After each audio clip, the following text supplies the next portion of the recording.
ভারতের ইতিহাসে সবচেয়ে বেশি ভোটে জেতা নেতা কে? নেহেরু? না। ইন্দিরা গান্ধী? না। অটল বিহারী বাজপেয়ী? তিনিও না। উত্তর হল নরেন্দ্র মোদী। একজন মানুষ যার বাবার চায়ের দোকান ছিল, যে ছেলেটা ছোটবেলায় রেল স্টেশনে চা বেচত, সে একদিন 150 কোটি মানুষের প্রধানমন্ত্রী হল। Prime minister Shri Narendra Damodar Das Modi. এই গল্পটা আমরা কম বেশি সবাই জানি, কিন্তু এটা শুধু রাজনীতির গল্প না, এটা সবচেয়ে বড় গণতান্ত্রিক রাষ্ট্রের এক যুগ ধরে ক্ষমতা ধরে রাখার রহস্যের গল্প। কারণ এই মানুষটাকে ঘিরে একই সাথে দুটো সত্য বিদ্যমান। একদল মানুষ তাকে ঈশ্বরের দূত মনে করে, আরেক দল সমালোচক তাকে ইতিহাসের সবচেয়ে বিপজ্জনক নেতা মনে করে। তাহলে সত্যিটা কি? একজন মোদি কি এমন করল যার জন্য আমেরিকার মাটিতে, আমেরিকার স্টেডিয়ামে 90,000 মানুষ মোদি মোদি বলে উল্লাস করেছে? জো বাইডেন তাকে জড়িয়ে ধরেছে কংগ্রেসে। মিডিয়া যেভাবে তাকে মহামানবের মতো উপস্থাপন করে, আদৌ কি সে ততটা প্রশংসার যোগ্য? ভারতের মতো বিশাল রাষ্ট্রে এক যুগ ধরে ক্ষমতা ধরে রাখার সিক্রেটটাই বাকি। আজকে সেই সত্যটাই খুঁজব আমরা। আমাদের আজকের কাঠগড়ায় দাঁড়ানো আসামির নাম নরেন্দ্র দামোদর দাস মোদী। পেশা ভারতের প্রধানমন্ত্রী। বিশ্লেষণ করব নরেন্দ্র মোদী কিভাবে তার ক্ষমতা ধরে রাখছে।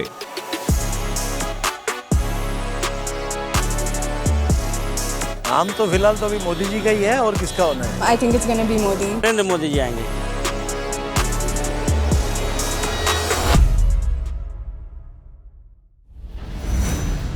27 ফেব্রুয়ারি 2002 গোধরা স্টেশনে সাবরমতী এক্সপ্রেসের S6 কোচে আগুন লাগলো। মারা গেল 59 জন কর সেবক। ঘটনাটা ট্র্যাজিক, কিন্তু এরপর যা হলো সেটা কিন্তু ট্র্যাজেডি ছিল না, সেটা ছিল ঠান্ডা মাথার পরিকল্পনা। পরদিন থেকে শুরু হলো এমন কিছু যেটাকে পরে একাধিক মানবাধিকার সংস্থা ও আইনজ্ঞ এই ঘটনাকে রাষ্ট্রীয় মদতপুষ্ট পরিকল্পিত সহিংসতা হিসেবে চিহ্নিত করেছেন। মুসলিম বাড়িঘর আগে থেকেই চিহ্নিত করা ছিল। মানবাধিকার সংস্থাগুলোর মতে নারীরা চরম সহিংসতার শিকার হলেন, শিশুরাও রেহাই পেল না এই বর্বরতা থেকে।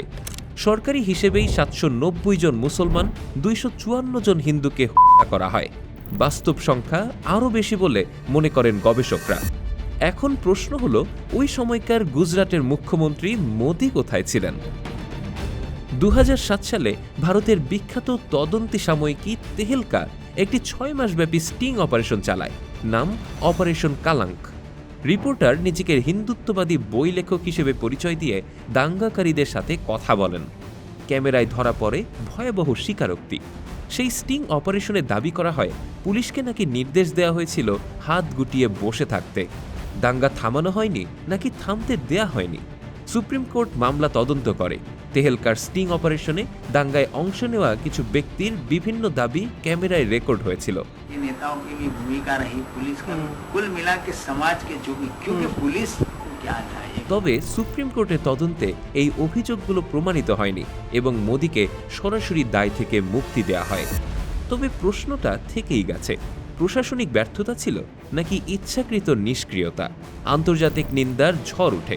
আমেরিকা তার ভিসা বাতিল করে, ইউরোপ মুখ ফিরিয়ে নেয়। এরপর কি হলো? 2003 সালের নির্বাচনে মোদি ভূমিধস বিজয়ে আবারও মুখ্যমন্ত্রী হলেন। এখানেই বুঝতে হবে ভারতীয় রাজনীতির এক ভয়ঙ্কর সত্য।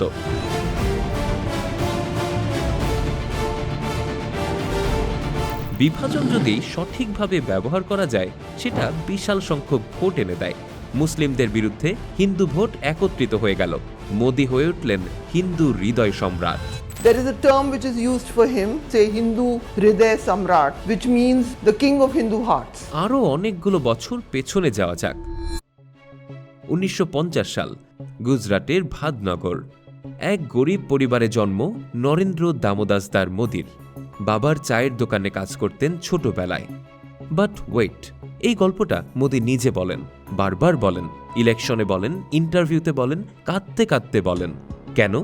কারণ এই একটা গল্পই তাকে ভারতের 80 কোটি গরিব মানুষের একজন বানিয়ে দেয়। मित्रों, मैं बचपन में रेल के डिब्बे में चाय बेचता था। এটা তার প্রথম কৌশল। আমি তোমাদেরই একজন এটা বোঝানোর জন্য। কিন্তু বাস্তবে তিনি যথেষ্ট প্রিভিলেজড ছিলেন। তিনি আরএসএস এর ছাত্র হিসেবে 10 বছর বয়সেই রাজনীতিতে পা দিয়েছেন। গুজরাটের মুখ্যমন্ত্রী হওয়ার আগেই দলীয় যন্ত্রের ভেতর থেকে উঠে এসেছেন। এটা চাওয়ালার গল্প না, এটা দশকের প্রস্তুতির গল্প। আপনি জানেন মোদি সম্পর্কে সবচেয়ে বড় রহস্য কোনটা? তার স্ত্রী যশোদাবেন।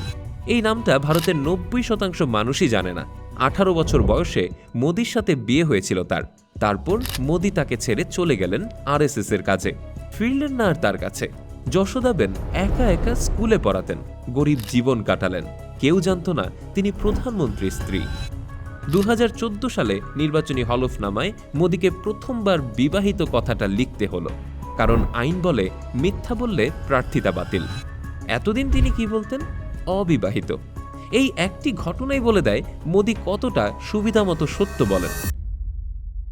এতটুকু হলেও হতো, তবে আরেকটা বড় স্ট্র্যাটেজি আছে তার, যেটা তার বেশিরভাগ বক্তৃতাই শুনতে পাবেন।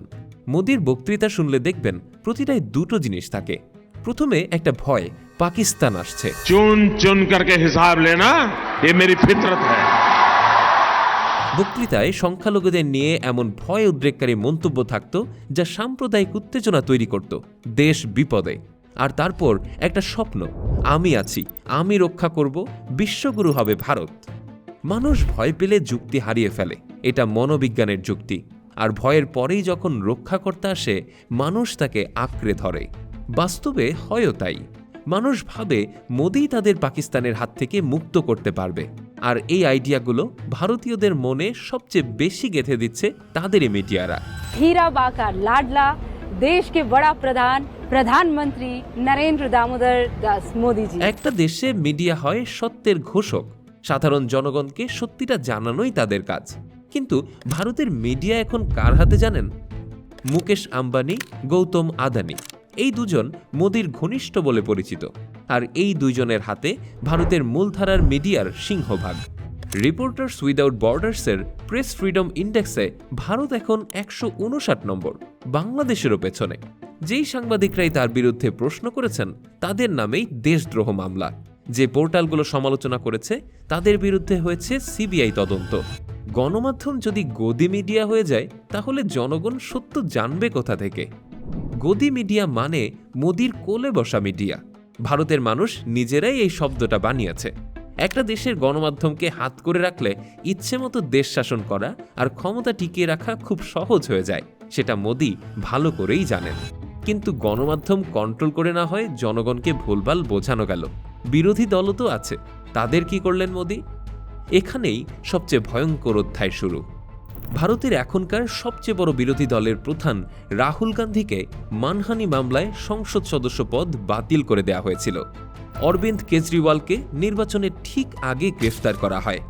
হেমন্ত সোরেন জেলে, মনীষ সিসোদিয়া তিনিও জেলে। একটা প্যাটার্ন দেখতে পাচ্ছেন নিশ্চয়ই, বিরোধী দলের ইনফ্লুয়েন্সিয়াল নেতাদের জেলবন্দি করে দেওয়া। কিন্তু বিচার বিভাগ তো সরকারের অধীনে থাকার কথা না, তাই না? এখানেই আসে ভারতের 3টি সংস্থার নাম। বিরোধীদের অনেকের মতে এগুলো মোদির 3 ধরনের অস্ত্র। CBI, central bureau of investigation, ভারতের FBI বলা হয় একে। যে কোনো বড় অপরাধের তদন্ত করে। কিন্তু সমস্যা হলো সিবিআই সরাসরি কেন্দ্রীয় সরকারের অধীনে, মানে যে সরকার ক্ষমতায় সিবিআই তাদের কথায় চলে। সুপ্রিম কোর্ট নিজে সিবিআইকে একবার বলেছিল কেজড প্যারট বা খাঁচার টিয়া, মালিক যা বলে তাই বলে। ED, enforcement directorate, money laundering আর ফরেন এক্সচেঞ্জ ভায়োলেশন তদন্ত করে। এটা আরও ভয়ঙ্কর, কারণ ইডির মামলায় জামিন পাওয়া অনেক কঠিন। অভিযুক্তকেই প্রমাণ করতে হয় সে নির্দোষ কিনা। আইটি, ইনকাম ট্যাক্স ডিপার্টমেন্ট, নির্বাচনের আগে বিরোধী দলের অফিসে আইটি রেইড একটা ট্র্যাডিশন হয়ে গেছে ভারতে। এই 3টা সংস্থা একসাথে ব্যবহার করা হলে যে কোনো নেতাকে কোণঠাসা করা যায়, এবং এটাই হচ্ছে। সিবিআই, ইডি, আইটি, এই 3টে সংস্থা মোদির হাতিয়ার হয়ে গেছে বলে বিরোধীরা অভিযোগ করেন। বিরোধী দলের নেতারা যখনই শক্তিশালী হন হঠাৎ কোনো না কোনো দুর্নীতির মামলা বেরিয়ে আসে। মজার বিষয় হলো সেই একই নেতা যদি বিজেপিতে যোগ দেন মামলা হাওয়া হয়ে যায়। এটাকে বলে ওয়াশিং মেশিন পলিটিক্স। ভারতের মানুষই এই নাম দিয়েছে। এই গল্পটা শুনলে আপনি বুঝবেন ওয়াশিং মেশিন পলিটিক্স কতটা নগ্নভাবে কাজ করে। অজিত পাওয়ার হচ্ছে মহারাষ্ট্রের বড় নেতা, ভারতের ন্যাশনালিস্ট কংগ্রেস পার্টির। 2019 সালে ইডি তার বিরুদ্ধে মামলা করল 70,000 কোটি টাকার সেচ দুর্নীতি, ভারতের ইতিহাসের অন্যতম বড় দুর্নীতির অভিযোগ। বিজেপি নেতারা বললেন অজিত পাওয়ার দুর্নীতিবাজ, তাকে জেলে যেতে হবে।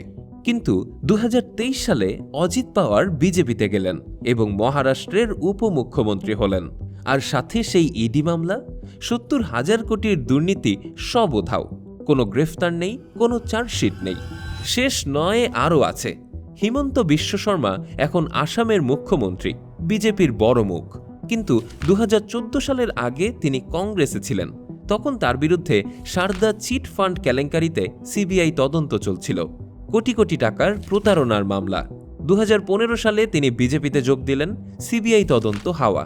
এখন তিনি নিজেই বিরোধীদের বিরুদ্ধে সিবিআই লাগান। শিকারী হয়ে গেছে। 2023 সাল সুরাটের একটা আদালতে রাহুল গান্ধীকে দোষী সাব্যস্ত করা হলো মানহানির মামলায়, 2 বছরের সাজা। মামলাটা কি ছিল জানেন?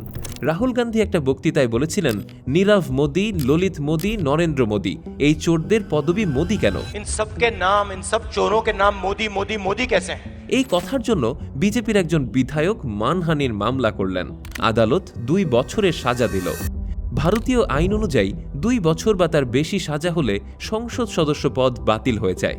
একটা বক্তৃতা, একটা মামলা, একটা রায়, আর ভারতের প্রধান বিরোধী নেতার সংসদ সদস্য পদ চলে গেল।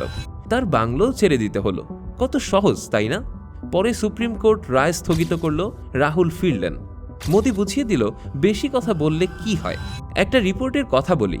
দ্য হিন্দু পত্রিকার বিশ্লেষণে দেখা গেছে, মোদি সরকারের আমলে ইডির তদন্তের 95% বিরোধী দলের নেতাদের বিরুদ্ধে। ভারতে কি শুধু বিরোধী দলের নেতারাই দুর্নীতি করেন? বিজেপির কেউ করেন না? নাকি যাদের তদন্ত হওয়া উচিত তাদের হচ্ছে না? আরেকটা তথ্য, 2014 থেকে 2022 সালের মধ্যে যে নেতারা বিজেপিতে যোগ দিয়েছেন তাদের মধ্যে 25 জনের বিরুদ্ধে আগে দুর্নীতির মামলা ছিল। যোগ দেওয়ার পর 23 জনের মামলা থেমে গেছে বা বন্ধ হয়ে গেছে।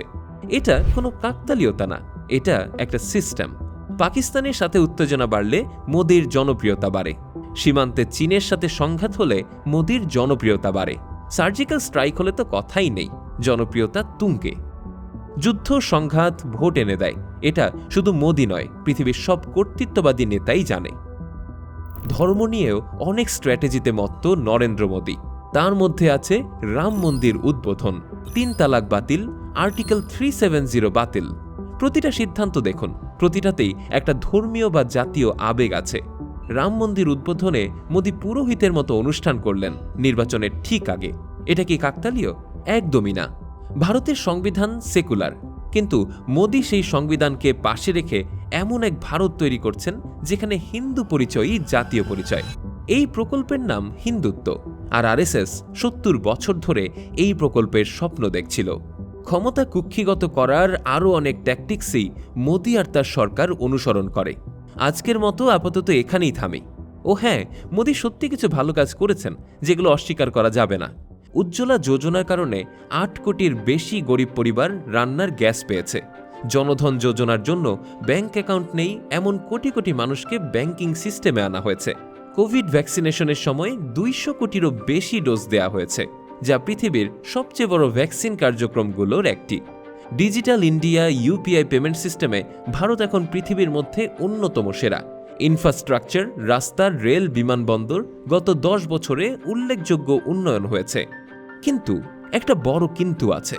এই উন্নয়নের পাশাপাশি বেকারত্ব ভারতে এখন 45 বছরের মধ্যে সর্বোচ্চ। ধনী গরিবের বৈষম্য বেড়েছে। আদানি 1 বছরে তার সম্পদ 3 গুণ করেছেন, আর কৃষকরা দিল্লির সীমানায় বসে আন্দোলন করছেন মাসের পর মাস। উন্নয়ন হচ্ছে, কিন্তু কার জন্য? এখন সবচেয়ে রোমাঞ্চকর অংশে আসি। 2024 সালের নির্বাচন, মোদি ভেবেছিলেন 400 আসন পাবেন। আব কি বার 400 পার, এই ছিল স্লোগান। কিন্তু ফলাফলে দেখা গেল বিজেপি একা পেল মাত্র 240 আসন। সংখ্যাগরিষ্ঠতার জন্য দরকার 272। প্রথমবারের মতো মোদিকে জোটের উপর নির্ভর করতে হলো। রাজনৈতিক বিশ্লেষকরা বলেন, ভারতের মানুষ একটা বার্তা দিয়েছে। সংবিধান পরিবর্তনের ভয়ে, সংরক্ষণ বাতিলের ভয়ে, এক নায়কতন্ত্রের ভয়ে। এই ভয় বিবেচনায় রেখেই মানুষ ভোট দিয়েছে। ক্ষমতার অহংকার এবার একটু চির খেয়েছে। তো বুঝতেই পারলেন মোদি কিভাবে টিকে আছে ক্ষমতায়। কিছু ভালো কাজ নিশ্চয়ই আছে, তবে ধর্মীয় আবেগকে রাজনৈতিক কৌশল হিসেবে ব্যবহার এবং বিতর্কিত রাজনৈতিক পদক্ষেপ বাদ দিলে মোদির জনপ্রিয়তার ভিত্তি ঠিক কতটা টেকসই? That's a big question.